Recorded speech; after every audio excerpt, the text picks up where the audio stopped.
এই জানান দিতে চাই।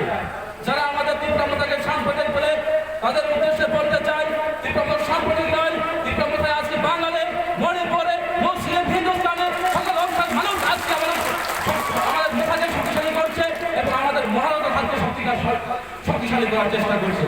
তাই আজকে জনসভায় দাঁড়িয়ে বলতে চাই, আগামী 23 বিধানসভা নির্বাচনে তীব্রতায় কাজ করার জন্য সুযোগ দিন। তীব্রতায় কমপ্লেট শান্তি সম্প্রীতি বজায় রাখার জন্য পাহাড়ি বাঙালি, মণিপুরি, মুসলিম সকল অংশের মানুষকে একসাথে নিয়ে চলার জন্য তীব্রতাকে 23 বিধানসভা নির্বাচনে একটা কাজ করার সুযোগ দিন। কারণ আমরা দেখেছি বিগত দিনের সরকার, বিজেপি সরকার, আমরা দেখেছি 29 আগস্ট 2022 সালে হালহালি বাজারে একটা জাতিগত দাঙ্গা তৈরি করার চেষ্টা করেছে। সেখানে ত্রিপুরা রাজ্যে উন্নয়ন করতে পারে না, রাজ্যের মধ্যে আমাদের এলাকার মধ্যে জাতিগত দাঙ্গা লাগিয়ে ত্রিপুরা রাজ্যে শান্তিতে সংস্কার করার চেষ্টা করছে।